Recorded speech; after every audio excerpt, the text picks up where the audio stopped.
Charles, any idea who is behind this swatting?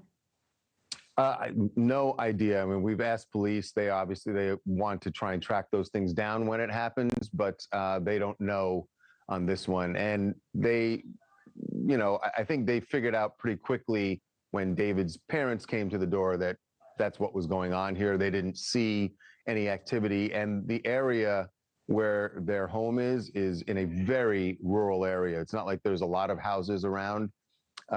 So, when police are pulling up, there's no activity.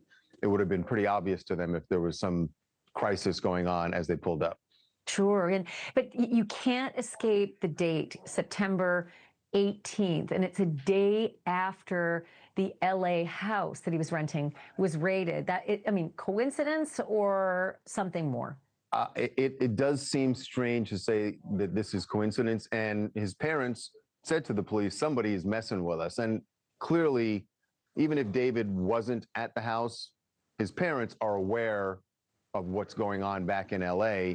And I think at that point, you got to remember, David's name had been out there enough.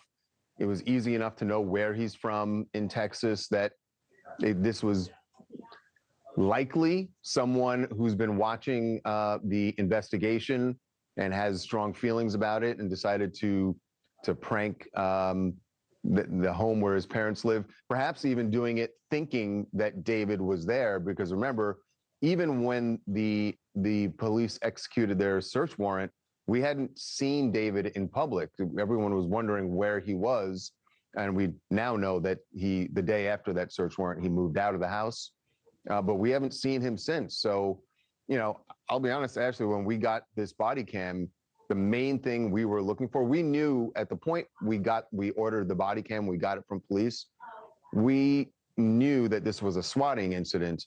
What we were wondering is whether or not when they went to the house, whether or not they would see David there. Didn't turn out that way. What was the response from the parents once the police did knock on that door regarding who was at home and who wasn't?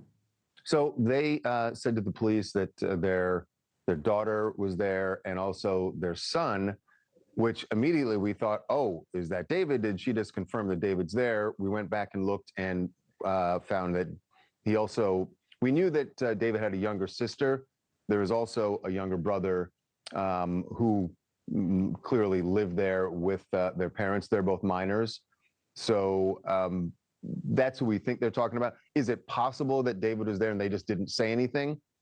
I guess. So David, from what we gather, is that his mother was really heavily involved in his career. There's apparently a video saying, he had to ask for her permission to use, private plane, which makes me wonder if David would have been able to travel back and forth to Los Angeles during this tour, if he were involved in anything nefarious, without her permission and without her knowing exactly why. I think he could have. I know that she was involved in his career, but she's not officially his manager, and he is now, adult age. Certainly, when he was a minor and getting started in the business, she had a lot of say in what was going on. But he's managed by people at his label now, so there's nothing we've heard that makes it seem like his mom had that much control over him at this point. So I don't think necessarily she knew exactly where he was, at every moment during this tour. So whether or not she would know his whereabouts during that time when the body was found and the weeks right before that, I don't have any indication that she would. Thank you for watching. Subscribe below and download our NewsNation app right now on your phone, and you will get fact-based, unbiased news for all Americans.